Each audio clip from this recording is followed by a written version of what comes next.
Ramadan. Dia tiga orang Muharram. Lihatnya, dia dengan anak kata Sabtu. Bahkan pergi kali itu kampung.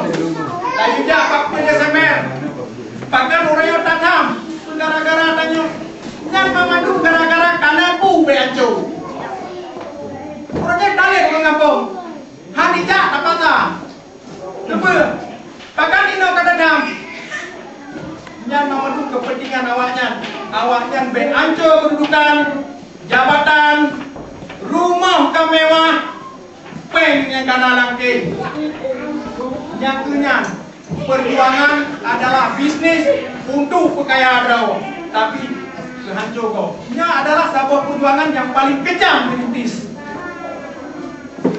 Kalau bangsa Aceh nyawang orang Aceh demi kepentingan pribadi dan kelompok, yang adalah cukup biadab. Masa kita upahnya saudara ada orang mungkin aduan demi kepentingan pribadi, demi jabatan. Aji membayangkan dan kejam di hati, kejam segala lagi. Nyalakan secara pribadi biadab.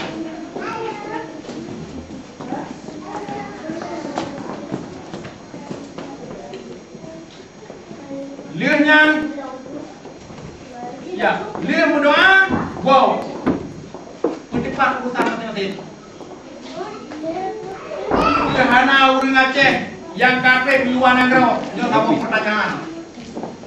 Sederhana orang Aceh yang kata Miwan Anggro, yang pengalaman dan baka-baka, jak bantah ilegalnya. Bahkan yang ada bantah ilegalnya. Padahal jelas bertentangan. Nyok ke antara lain yang payah tasawur dan payah tajawuf Pak Desember Pulau kemerdekaan. Dia di kampung ini, kagak pernah bahasa Indon, hidup pada DPR, hidup Pak Kantor Gubernur, pegang apa sehari-hari, hanale, wabah lu. Ino kagak pakai apa kabar? Ino tatakan bahasa Indonesia. 4 Desember 2010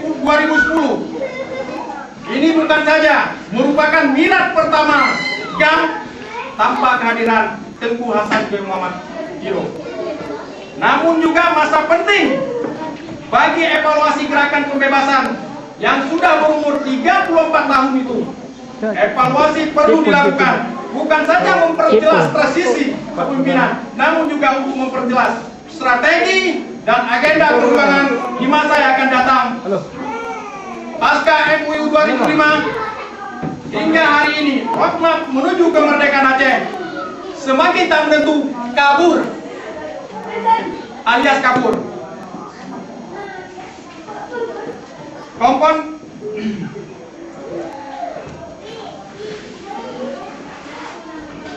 Komponen yang dulunya pro kemerdekaan kini justru terlibat konflik internal secara terbuka. Agenda-agenda jangka pendek sama sekali tidak memberi sinyal ke arah pencapaian tujuan jangka panjang dari cita-cita awal. Modal-modal ekonomi, kekuatan politik, jaringan terbuka lebar pasca MUU tidak terlihat digunakan untuk kepentingan keperjuangan kemerdekaan, dan mereka bergunakan khusus untuk perjuangan pribadi dan kelompok. Cita-cita MUU yang semulanya dikatakan adalah untuk kesejahteraan Aceh, ternyata hari ini dipergunakan untuk kepentingan pribadi dan kelompok. Rakyat Aceh hari ini ditipu, bukan oleh bangsa lain, ditipu oleh bangsanya sendiri. Dan hari ini sudah terbuka, musuh kita sekarang adalah musuh dalam selimut. Sehingga menjelang 4 Desember tahun ini, betul tanya kamu merasa nyaman dan aman gudeg dengan Indonesia, betul tanya kita akan takalan anu cucodanya di miung burung Garuda. Dia sebuah pertanyaan bagi tanyo. Nyo akan tajawab sama-sama adanya. Masalahnya nyo adalah penentuan nasib tanyo dan nasib generasi tanyo dan nasib hidup tanyo.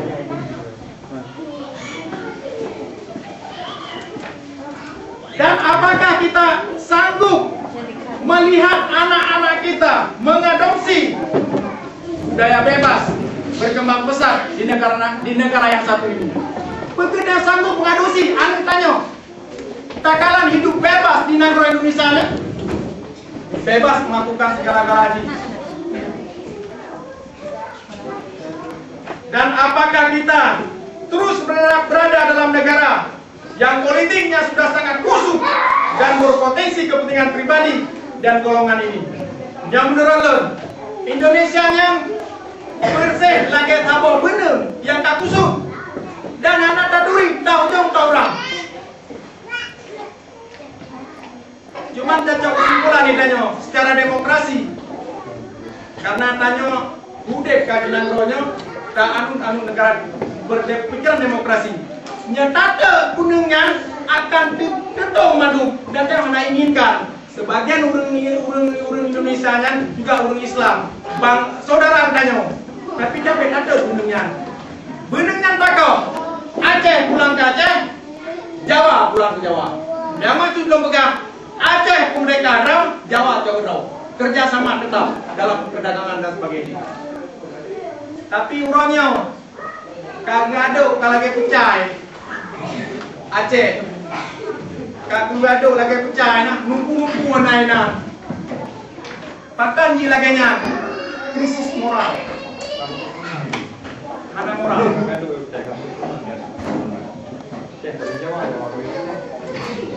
Dan apakah kita mau tetap berharap kepada negara yang menurut wali kita almarhum Hasan Ditiro merupakan negara yang tidak bisa dibanggakan? Nah, Indonesia yang kata mau negara yang kita banggakan serba hana jelas. Betul cinta mudik yang tepung negara lainnya. Acini bayangkan nangro kaya tapi rakyat kasihan. Politik hana jelas, ekonomi tembayung, harganya urang hana. Cinta mudik kan lainnya. Puarti dan yaudah. Tanya hana harga di cukup.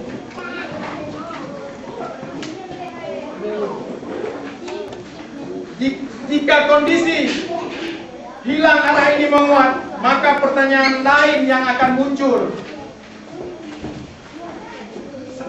sebagai berikut. Apa arti ribuan nyawa yang telah terkorban selama ini di Aceh? Sini bayangkan, padumploh ribedraw nyawa urung tanyo Aceh syahid. Di sini naurungnya hana dosa, hana gedung sabua. Tapi dia bikin melaro, bikin puput.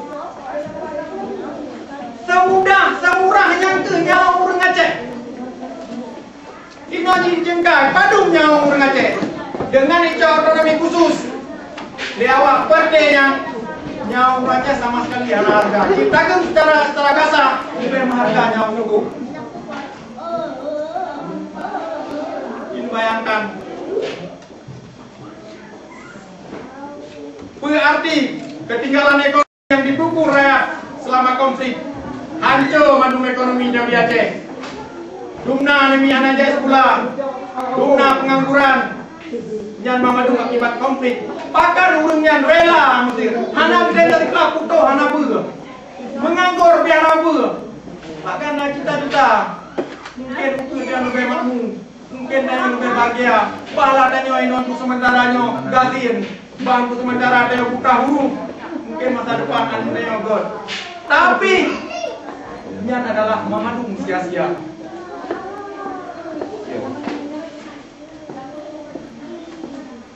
Misalnya kawate dan nyo taco sikap dan langkah.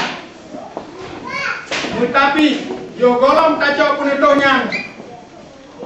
Perle katanya. Betul katanya yang jika dalam acara uronyo mantang nani teruskan perjuangan atau memang tas pasarnya.